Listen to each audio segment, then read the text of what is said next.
So I want to talk about metrics. And there's a thought that metrics are really good, important things, and they control everything and make everything predictable. But, well, let's go back a little bit. Do you remember The Innovator's Dilemma, a book by Clayton Christian?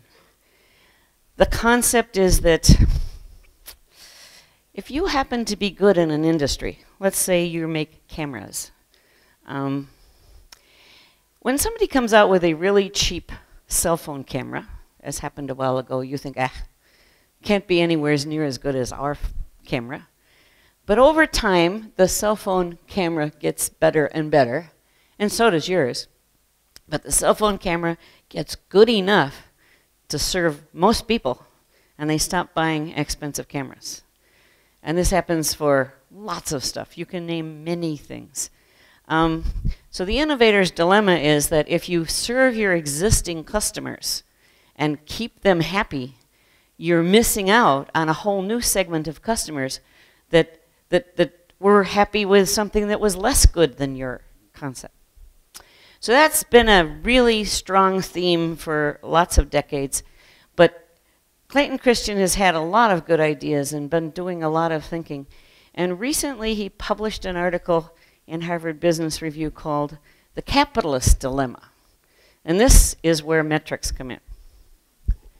So here's the problem.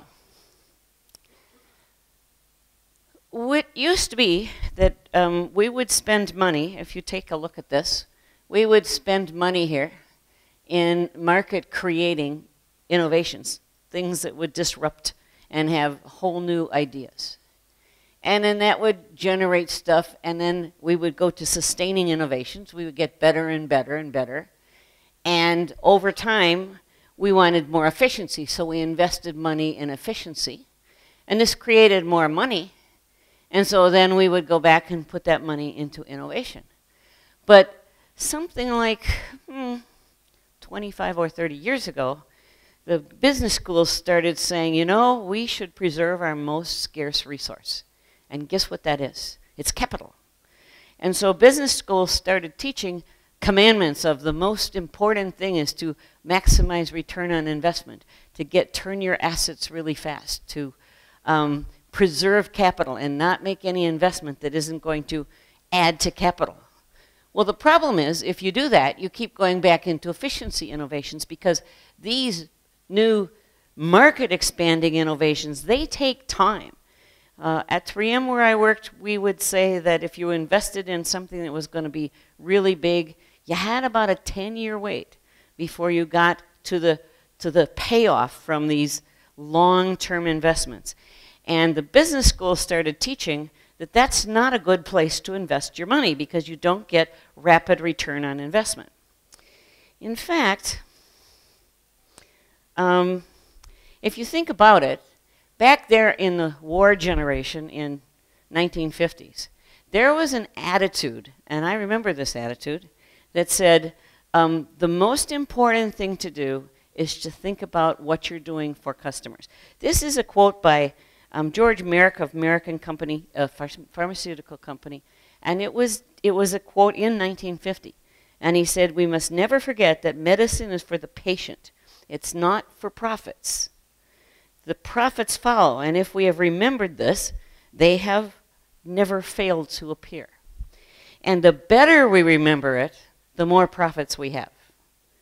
So that has nothing to do with minimizing your investment in capital and getting it back as fast as possible, and everything to do with remembering that what you're really doing with medicine is saving patients, and that's where profits come from.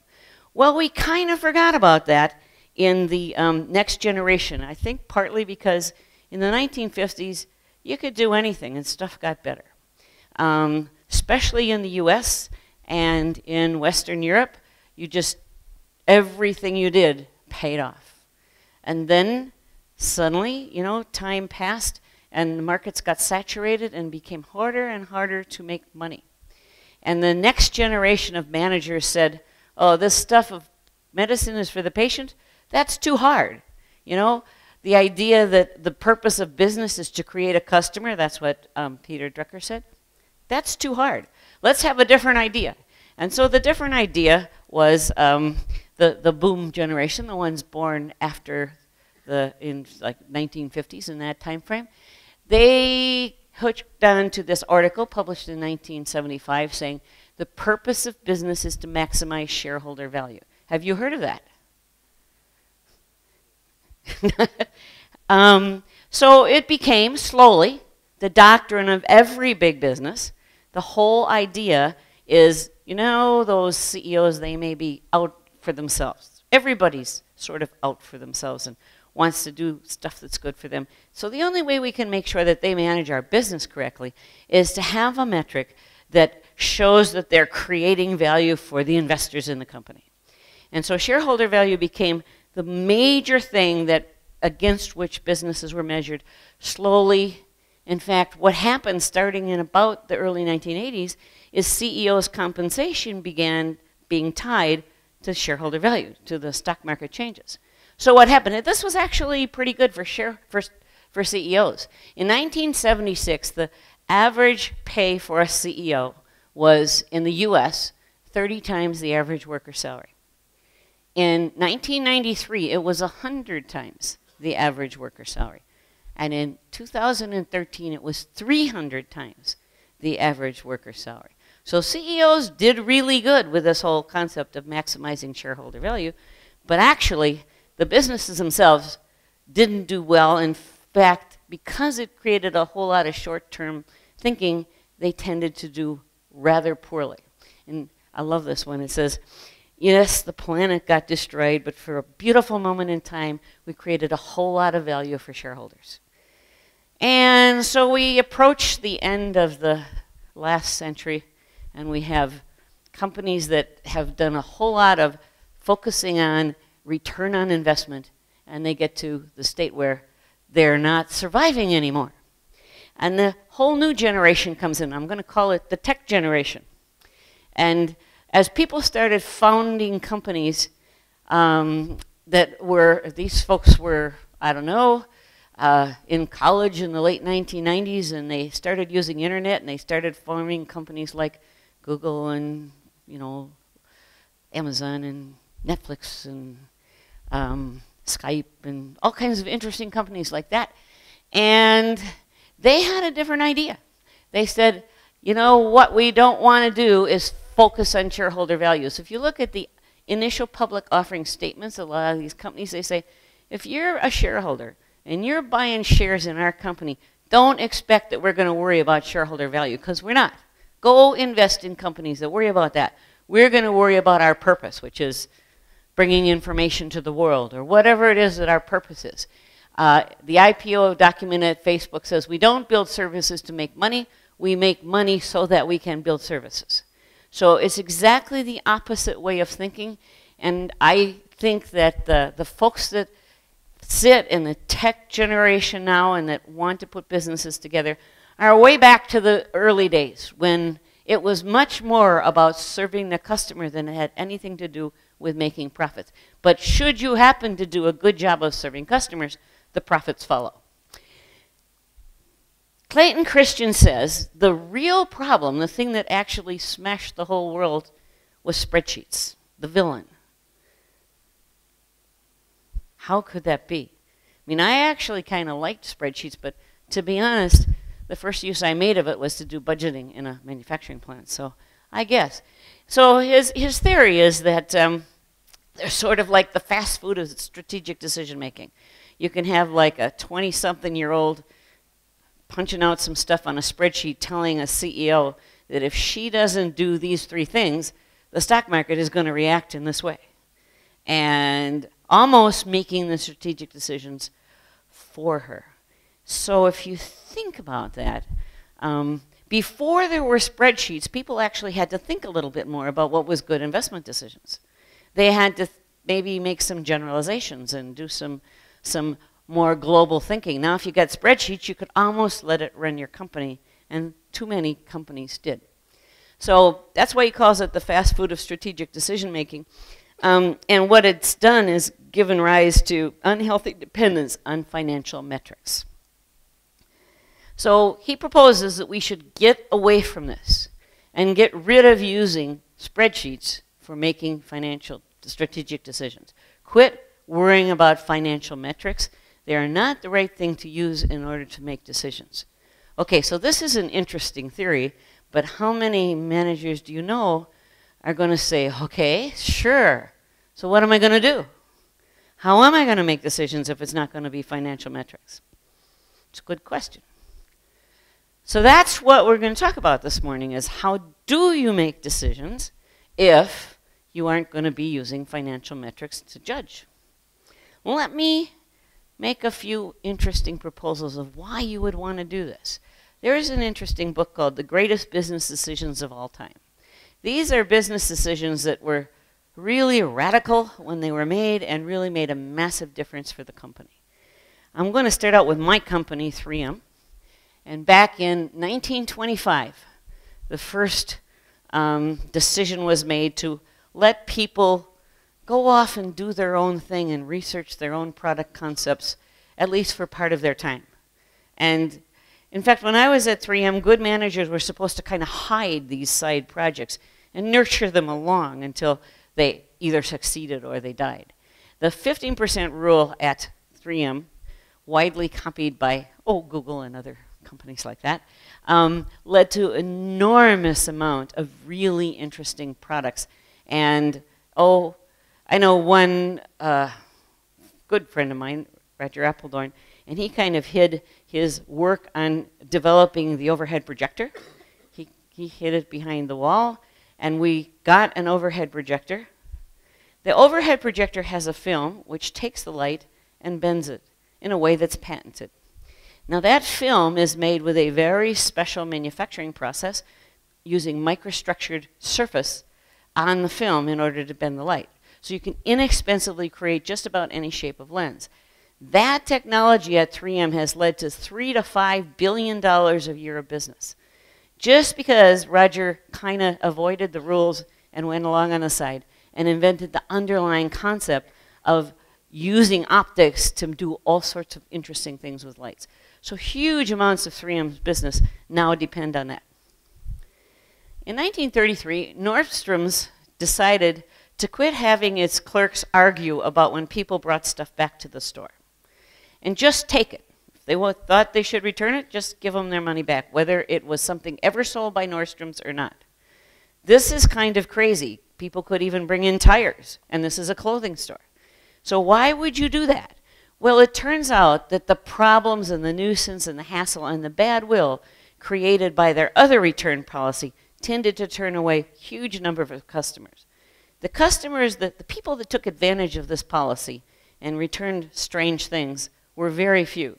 The people that loved the policy and felt much more comfortable about buying stuff in the first place were very many. And the store thrived because it was a very wise decision. But you know what? I'm not sure shareholders would have approved. In 1961, Toyota adopted Deming's quality principles, and the rest is kind of history. In 1982, there was a big scandal. Somebody took a bottle of Tylenol and put some poison in there, and somebody or two died. And since nobody could figure out how it happened or why, Johnson & Johnson pulled every Tylenol bottle off of every shelf everywhere in the world instantly. They were told this was crazy by the people investigating the problem, that it certainly was unnecessary, and it was extraordinarily expensive, but the goodwill that they created by this response made everybody feel completely secure about their products. And they did it because their whole idea is, we are in business for our customers, and if there's any problem or issue, we know exactly what to do. We're going to do what the customers will feel best about. And so they took a huge financial hit and had amazing financial gain within just a year because of the fact that they paid most attention to their customers. Intel did an interesting thing. In 1989, they started advertising to people like you and me. They don't sell anything to you. They don't sell anything to me. At least they didn't then. But they had this campaign called Intel Insight. And instead of advertising to the people who bought their products, they helped their purchasers, the people who bought their products, by advertising the fact that Intel was inside. It was a brilliant move and has had huge consequences over time of people expecting Intel to be inside of the electronic devices. And Samsung did an interesting thing in 1990. They said, we're a Korean company. And you know what? In Korea, not too many people in Korea understand other countries. But we think we want to be a big company. And if we want to be a big company, we're going to have some people in our company that understand just about every other country in the world we want to do business with. So they took their brightest young engineers and they sent them on sabbaticals to different countries all over the world for a year or two. They said, learn the language, figure out how to live in that country, get to know the people there, become comfortable in that country, and then come back and be an engineer at Samsung. And so after 10 or 15 years, as they started to grow, well, after 10 years, 2000 or 15, 2005, when they really did start to become a worldwide organization, they had a huge number of people inside their country that were comfortable living in virtually every country in the world, spoke that language, understood the culture, and it really helped them to expand. A very long-term concept, taking their best people and sending them off for a year or two to have fun. And then there was Apple bringing Steve Jobs back in '96. It was a desperation move. And here's another desperation move, Zappos. In 1999 was about to die. They just couldn't get any traction or any people interested. They sold shoes. They decided that they were going to have a policy of free shipping and free returns. You can buy 7 pairs of shoes, try them on. If you want to keep 2 or 3, fine, ship all the rest back. We know you don't want to buy shoes online, but if you had them all arrive at your house, and then you could try on a few and send the rest back for free, would you then buy shoes? It was a brilliant move. But again, it had nothing to do with following financial metrics, because that's a crazy concept if you happen to worry about cost of shipping and cost of returns and that sort of stuff. So these kinds of strategic decisions go way beyond thinking about the financial stuff that we're going to do. And we have to figure out how to create an environment where people routinely don't worry about the financial metrics. But I guess we have to give people some other metrics to hang their hat on. So I'm going to propose a few. Let's start with this lean mindset. If you think in a lean manner, if your mindset is lean, here are the things that you know are the levers that are really going to have a first order effect. Financial results are not one of them. That's a second order effect. You want a real lever that's going to create change. First thing you want to have is energized employees. The people who are working in the company have to be energetic and have to care about the company being successful. You need delighted customers. You need customers who love what you do, just like the medicine is for the patient. You need a rapid flow of value that goes from when a customer has a problem to the problem solved really fast. And you also want to make a difference. So those are the 4 big levers that if you do these big levers, you are probably have a really good chance of having all the financial metrics go in the right direction. So if you get these right, the financial results are going to follow. So if you could just figure out how to measure these things, maybe your financial numbers would come. So in the lean mindset, you're thinking about mindfulness, paying attention, about reputation, how much do people care about us, about flow, how rapidly can we deliver value, and about impact, what kind of impact do we have on the world. So those are the things that I'm going to talk about in the, well, I'll try to do it in half an hour here. We'll see how that goes. Let's start with energized employees. It sounds reasonable that if people are really energetic and really care about the company, you're going to have a lot better results. It, in fact, is very, very important. I'll show you some numbers on that. But the problem is, most of the time, it's not true.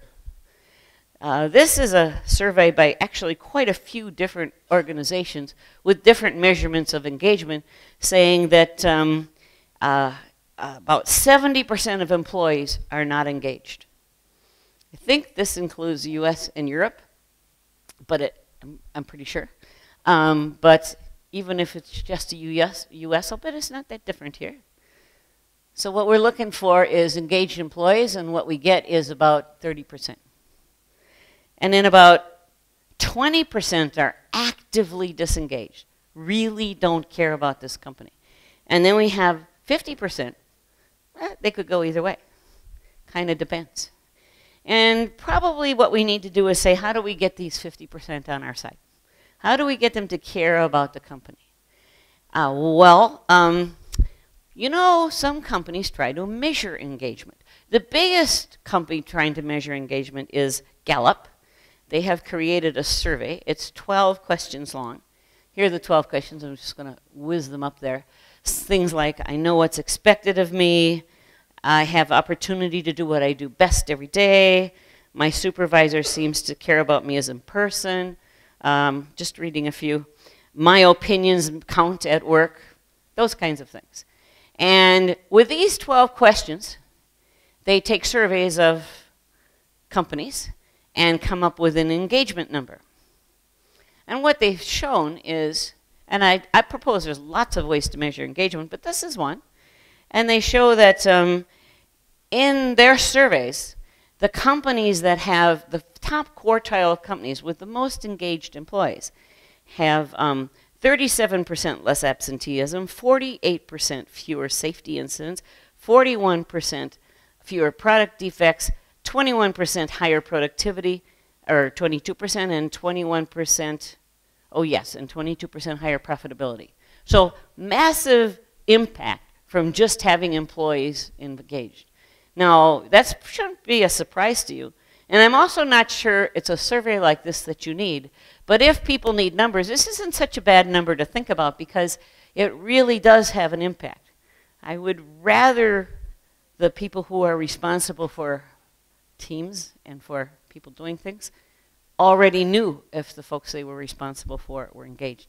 But it doesn't help if you got to measure something, try this one as a measurement. So how do you get people engaged? What do you need to do to have employees, people coming to work that love to come, that are interested in showing up, that want to help make the company or the organization successful? Well, there's a lot to be said for having teams. Not just I assign individuals work, which I see less and less of as people get more agile, but it still happens. And more creating teams which get problems. Teams have an interesting dynamic. They have there's power in several people that one person doesn't have. There's ability to share ideas, and it's pretty obvious and also well proven by research that when you give a small team a challenge, then the peer pressure across the different people in the team causes everybody to dive in on the challenge and get really engaged. So one of the secrets of engagement is to have teams. It's kind of devious because it's really creating an environment of peer pressure, of people sort of not making a commitment to a boss, okay, because that's kind of tenuous, but making a commitment to a colleague. And a commitment to colleagues on your team is way more powerful than commitment to do something somebody instructs you to do because they're your boss. So teams create a whole different dynamic of managing people's behavior and channeling it in the right direction. And if on top of teams you give interesting challenges to teams, those teams tend to be very, very engaged. Not just the team, but the individuals in the team. Another thing that happens when you give challenges to teams is that you get expertise. People become good. They get a lot of practice. They become better, and people love to do things well. They hate to do sloppy things. Yeah, there's a few people that like to do stuff poorly, but generally speaking, people would like to be proud of their work and like to have done a good job. And finally, people like success. In 3M, we had a lot of volunteer teams because of the 15% rule, right? So if you wanted to, you could spend 15% of your time on product development anywhere. But you couldn't alone put a product on the market. It took 20, 30 people to put a new product on the market. So typically somebody, a product champion, I was one of those, would attract team and say, here's a cool product. My product was light fiber. It glowed in the dark, and it was a real ultra pure acrylic. It was really fun. And we had a team of 20 or 30. And the reason people would join teams was because they liked success. So they would look for leaders that they thought were going to give them success. They didn't care so much about how much of the ideas came from them versus their colleagues. What they cared most for was, is my leader going to lead our team to success? Do I believe that they have enough proper management and control of this team that the team will succeed? So it's a balance between how much autonomy people have and how much individuals get to do their own thing and how much teamwork happens. And the leader's job is to balance this. And when you have volunteer teams, you know if you're a good leader or not, because if you don't have volunteers, then you're not a good leader. So teams like these things, success especially, and we are pretty good in Agile at creating these teams, at getting to be expert, at giving them challenges, and at creating constant repetitive success, because if you have iterations every 2 weeks, you do something. If you're demoing frequently, you can get feedback from your customers. But there is something we don't do too well in Agile, and that is getting teams to work together. If you actually look at the Agile literature, there's very little about this. Teams are supposed to be autonomous, and once you tell teams they're autonomous, they kind of don't like to be told what to do. And I can tell you an amazing number of companies in which excellent teamwork has led to an inability to do big things, because the teams work really well independently, but they don't really work so well as a group. And in fact, Gary Geyer, he did a really interesting continuous delivery project in HP LaserJet firmware. It's another story. But anyway, he says that the second order effect is getting teams to work. It's a challenge, but it's not nearly so hard as getting teams to work together. And the first order effect, the big lever, is getting teams to work together. And one of the things that you have to think about getting teams to work together is this. If you have a team, you know for sure that you don't give each individual an assignment, right? You give the team an assignment and have people help each other out, because then you get everybody focusing on getting the whole job done. Now let's say you have 4 teams. What you don't do is give each of the 4 teams a separate assignment. For exactly the same reason, you don't give the people in the teams a separate assignment. You want those 4 teams to work together. So you give all 4 teams the same high-level goal, and if they don't achieve it, none of the teams are successful. That strategy of making sure the teams work together because they have to collaborate against a high-level goal is a kind of well-known, time-honored concept when it comes right down to it. So I'm going to show you the military model, which is at least 200 or 300 years old, which is used by, I'd say, most military organizations in the world because it works. You know, it saves lives, wins battles. If you have 2 armies and they meet, and this army has a bunch of teams, a bunch of squads, a bunch of folks that have the ability to adapt and do the right thing based on an idea of where they're supposed to get to, and you have the other side where they have exact, precise orders of what they're supposed to do, and they go like this, who's going to win? Clearly, the adaptive one is going to win. And most military organizations get that. So even though you might think of them as being very much need to be in control, military organizations, in fact, have a different way of thinking about control. So what you have is the concept of command intent. And the idea is here's some squads. So that's, again, that's about 9 people, kind of the size of a team in Agile. But then they're formed into groups of 3 squads, like a platoon. Or it'll have a different name in different countries, but it'll be about 30 to 40 people, which research has shown is from prehistoric times, a hunting group. It takes about 30 to 40 people to get some accomplishment done. At 3M, our product teams tended to be 30 to 40 people, hunting group size. And then these group together in a company which might be 100. So maybe there'll be 4 of those. So this group has a commander, And the commander doesn't tell people what to do. The commander expresses intent. Here is where we need to be at the end of the day, and here's how I visualize the end state. And one of the big things commanders have to learn is how to communicate not orders, but intent, command intent. And then these platoons, these squads, need to know 2 levels up, what's the overall goal? Same concept if you're trying to get teams to work together. 2 levels up, what is the high-level goal that we're trying to achieve? And then the second thing is, at the level of other platoons, you have to, within your platoon, you have to keep track of what are these other squads doing. So what happens is the leaders of the squads or the leaders of the platoons at each level, they do collaborative planning. So the 3 of us, what are we going to do together? Who's going to do this part? Who's going to do that part? Who's going to do the other part? And then they maintain awareness of how each of their colleague squads are coming along, and they help each other out. Because they maintain situational awareness of the whole progress and what can they do to make sure their small area is successful and then the bigger area is successful up to this command intent. So the concept of maintaining knowing where my part is, knowing where my colleagues are at, observing when they need help, and knowing that we need to help them out so that we reach this higher level goal is a long-standing, well-proven mechanism for scaling small teams like this.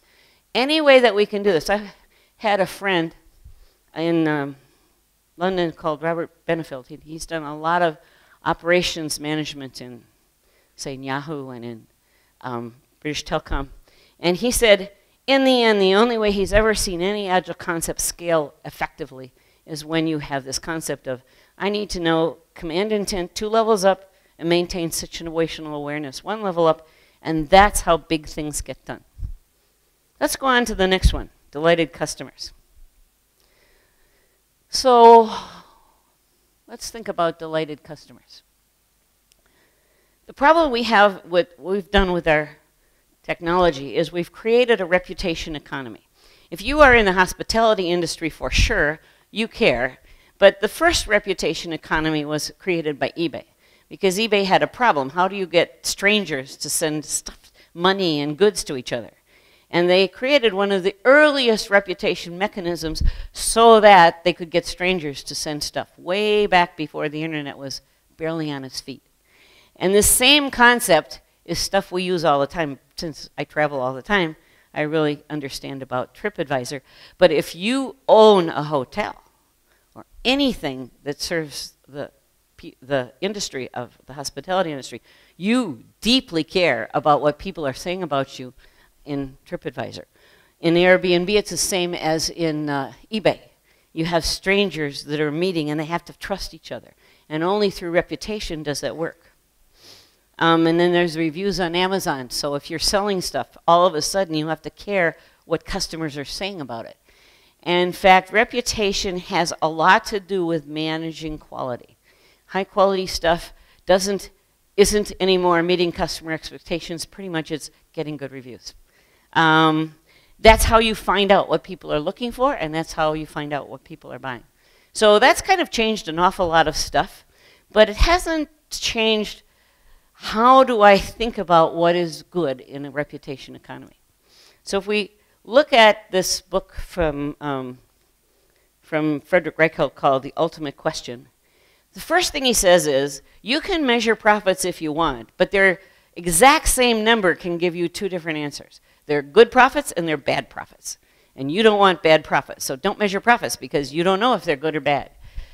All profits are not the same, which is a pretty radical statement. All capital investment is not the same. All profits are not the same. How can you have bad profits? Well, you have bad profits if you make your customers annoyed with the profit. If you have nuisance fees, if you have exploitive pricing, if you have onerous contracts. In the US, we used to have 2-year mobile contracts. And it was locked to the phone. And it was really hard to get out of, and it was a very bad. Well, T-Mobile came along and changed all that about a year ago. And all of a sudden, the whole pricing in the mobile industry in the US has dramatically changed. Similarly, nuisance fees. So I hate paying luggage fees on airlines. In the US, virtually every airline charges for any luggage at all. And the minute that Southwest comes into a market, and doesn't charge these fees and has other nuisance fees that have disappeared, people love them. They actually would rather pay just a little bit more and not be subject to all these annoying fees than having to worry about these really things that they hate. So bad profits create detractors. People who don't like you, give you bad reviews. They demoralize employees because if you have bad profits, you're annoying your customers. Who are they going to take it out on? They're going to take it out on your help desk or the people that they can talk to. And they basically undermine any kind of reputation economy. So good profits are things where people get a great experience, they're delighted, and they have top recommendations. So if you want to be sure that you are measuring really delighted customers, probably the best metric today anyway is it's about measuring how many people like you versus how many people don't. You know, you can just take likes and subtract dislikes on Facebook, but the Net Promoter Score works like this. You ask people, how likely is it that you would recommend us to a colleague or to a friend? Or if you want to know how happy your employees are, you can say, how likely is it that you would recommend that your friend come and work at this company? And then you give them a score from 0 to 10, and if they happen to do 6 to 6 or 0 to 6, they actually are a detractor. They don't like you. And if it's 7 or 8, they're neutral, and if it's 9 or 10, they like you. And so you take your number of people who like you, 9s and 10s, subtract the number of people who are detractors, and you take those percentages, and that gives you a Net Promoter Score. I bet you've heard of this. Okay? Anybody use it? Not too many. Think about it. It's not just, however, a metric, because no lean metric gets you anywhere without doing something. I don't call it a metric. I call it an analysis tool. So this tells you you have a problem, and then what you have to do is say, okay, everybody, why did you give us that score? What is it about us that you love? What is it about us that you don't like? Because you can't actually change your Net Promoter Score or anything until you understand why people are doing it. So that's delighted customers. That's how we might measure those. Now let's talk about flow. Say you want to deal with this concept of rapid flow. How do you think about flow? The way I think about flow is this concept of flow efficiency. How efficient is my flow through my product? This is kind of a classic lean way of looking at things. You figure out the time you actually spend solving a customer problem. Okay, here's a new feature I need. How long you actually work on it, maybe a day or two or whatever. And then you divide that by how long your customer spent waiting for you to do it. And it's amazing how long this is when you actually look at it. You know, we do value stream maps all the time, and we find people for a 2-day feature might take 6 months, might take 12 months in any normal process. I'm not talking about emergencies, in normal processes. So when you look at that, you have a really slow flow of value through your system. And I was at a conference in Paris 2 weeks ago, and Ing, a bank, they were presenting how they changed their thinking about delivery. One of the few banks I've run into so far, maybe second or third, that's working on continuous delivery, very rapid delivery into production of features. They tried a lot of stuff, and then they said, you know, we have all these metrics. There are too many metrics, and they're not getting us anywhere by looking at them. So what metric or two could we look at that would actually make a difference on all the others? And what they chose was this. We wanted every team to deliver software into production every 2 weeks. They didn't say what software, they just said deliver software into production every 2 weeks. And we want absolutely no downtime to result because of that, period. So no crashes, no downtime, delivery of software every 2 weeks into production. Actually, figuring out how to do that was not trivial, but it was also, you know, a reasonable technical challenge. If you take on a challenge like that and you're good in software, you can figure it out. And they did. And they found out that what happened as soon as they started meeting that metric, 2-week delivery of something, didn't matter what, and perfect and no impact on production, their productivity went up about 25% virtually at the same time. And their quality went up at the same time. Well, okay, they were measuring quality, but they surely were not measuring productivity. But we find with rapid delivery of stuff into production, what you're doing is you're finding all of those little problems that you usually don't find until way far downstream, and you're getting rid of them really fast. So all of that, I don't know, I think I'll show you in a minute all of what goes away, why you get that productivity increase. So if you look at the theory of constraints, you've maybe heard of the theory of constraints.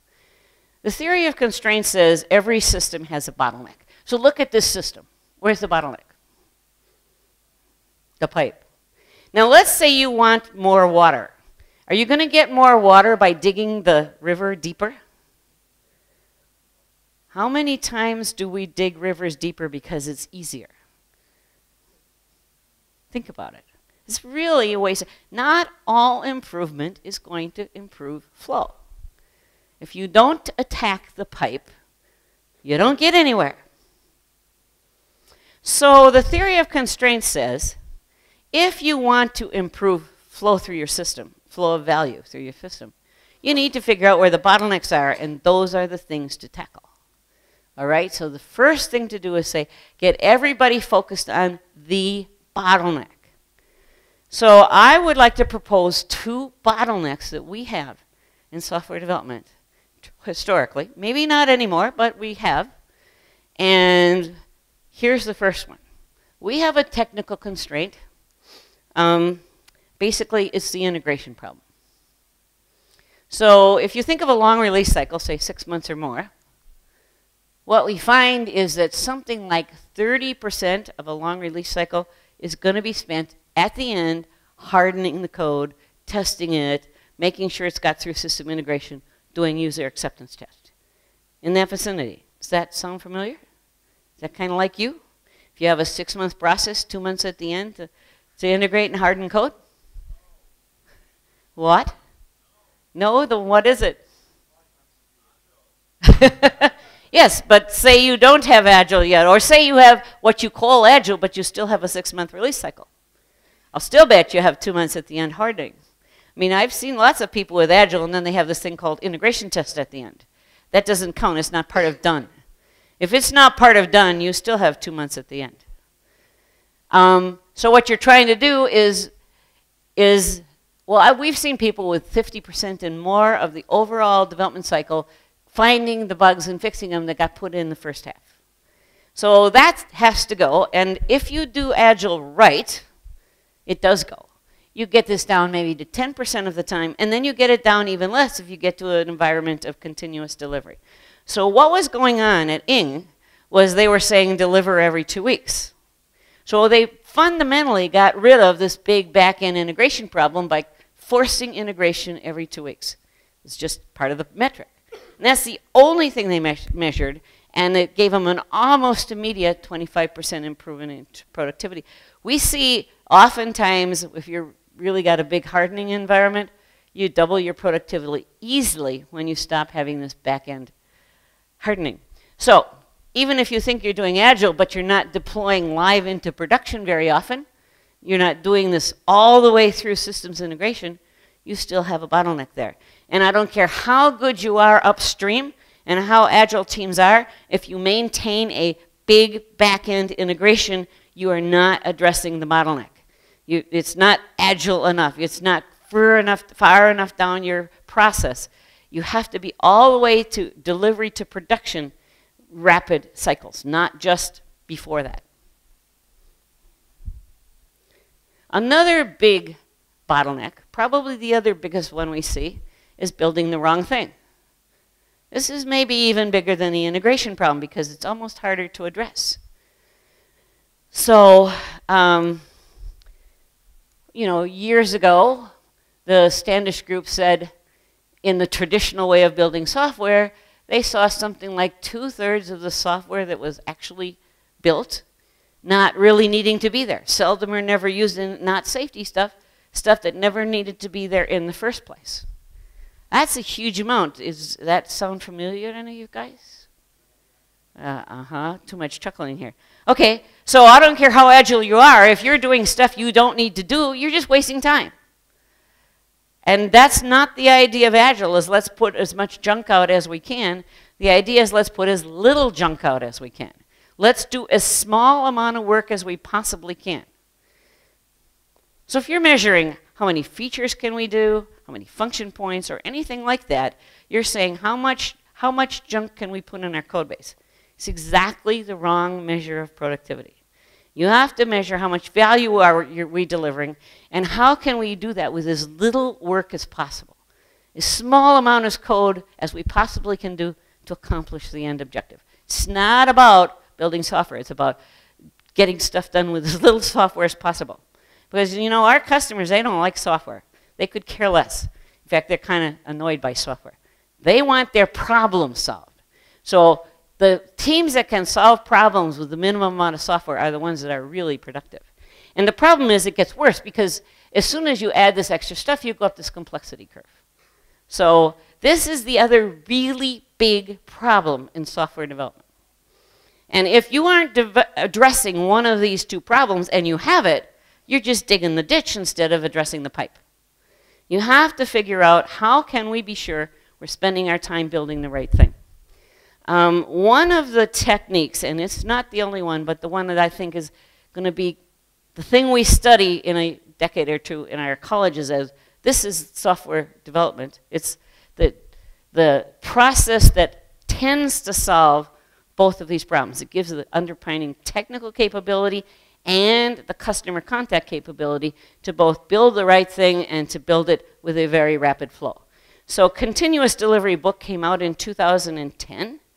How many here would say they're doing continuous delivery? Okay, about 10%, maybe 15%. Okay.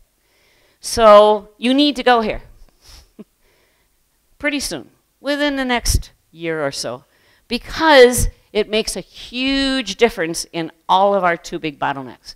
What's happening here is you're doing acceptance test-driven development.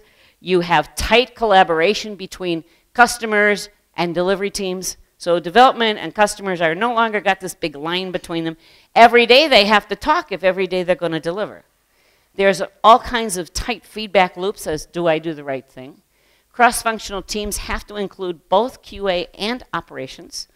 And by the way, in addition to automated build and testing and database migration, you build to the trunk. Where is that? Anyway, doesn't matter. Software is always built to the trunk and production ready. You don't have branches that you have to merge, because that's where the integration comes from. And you do it rapidly. You deploy as fast as you practically can so that you can get customer feedback. So this concept here, I think, is where we have to be going. Now, interestingly enough, when you do that, well, let me go into the last piece. If you get these levers right, the last one is impact. So what you can do when you have a continuous delivery process is stop worrying about deploying functions and features and moving on down your backlog, and instead you start figuring out how to deliver impact, measurable impact. So the idea of impact-driven development is this. You want to start with why you're doing something. How come this is important? Not do it, not here's a function to implement, but here is a concept that we think is going to solve a problem. You want to give the team the purpose behind it. And then the second thing, and this has been widely championed by Tom Gilbin and Sun Kai, is you want to understand how you are going to measure success, how the stakeholders you're delivering to are going to know that they've got something. You want their metrics. How are they going to measure success of what you deliver? And that's all you want to know. You don't want to say, do this feature. You want to say, here is a stakeholder. Here is something that they would like. Here is how they're going to measure if they're happy with it. Please, team, figure out how to do that. So then you get into the environment. This is another book came out in 2010, where the team does not chug through a list of features that are constantly being refined. What they do is imagine a bunch of experiments they can run to achieve the desired impact. So it's a different concept because the team is given small challenges. Why don't you change this metric that's going to impact a company? So I'll just wrap up with this last one here. Here is an example of this happening in, for heaven's sake, a government. And my goodness, it's even the UK government. So every government, I don't know about Poland, but I sure can say certainly in the US and certainly in UK, maybe you've had these disasters too. Big, huge amount of money was invested, in this case, 10 billion pounds. Well, I can think of better uses for 10 billion pounds. Was invested to automate medical records in the UK, and took about 10 years to realize it was a disaster. Didn't ever happen. And finally, they decided that they wanted to do something different. What they did was they went to Estonia. Estonia has the most interesting e-government around that I've ever seen. And they decided that when they started up their government in the 1990s, they just didn't have very much money, but they wanted to have something that was as good as something that would attract people from Finland and from Germany for tourists and stuff like that. So they had to have a nice country to live in, but they didn't have much money to do it. One of the ways to save money is not to build all these government buildings and all this paperwork and all these lines, but why don't we figure out how we can do every single bit of government online, which basically they do. They started with figuring out how to create a universal ID for everybody. That universal ID is now used for every single transaction, from marriage licenses to taxes and medical treatment. And then it got so that banks could use it and buses could use it, and pretty much everything is paid for that way. It's pretty amazing. So they went to the UK Parliament. UK guy went to Estonia and said, we should do that here in UK. What was the key? And what he learned was, instead of having contractors go out through all these very long government processes, just put some teams inside of your government and give them some interesting challenges. So what they do now, what they're trying to do by creating every single contact of UK folks with the government, one little service at a time, is done by a team. And what the team does is they have a designer who leads in the design. They have some developers and ability to deploy, and they spend about a month or two thinking about what they're trying to do and designing a new thing. And then they do an alpha, takes another maybe 6 weeks or 8 weeks, and then they gradually add users 20% at a time until they get it right with lots of changes, and then they deploy. And they do this one service at a time. And they have a few rules, but what I want to show you here is the way they know they're doing a good job is they don't start with how to do it, they start with measurable objectives. We want 20% of the people that are getting marriage licenses to get them online by the state. So they have measurable objectives to show that they're successful. And what they're doing here is trying to meet their measurable objectives. They're not trying to put features and functions up. Here is something, we want to automate it. We want over this rate to have these many people using it. We want to save this much time. We want people to be able to do it this fast. Those kinds of metrics are the only thing that guides whether or not they're doing a good job.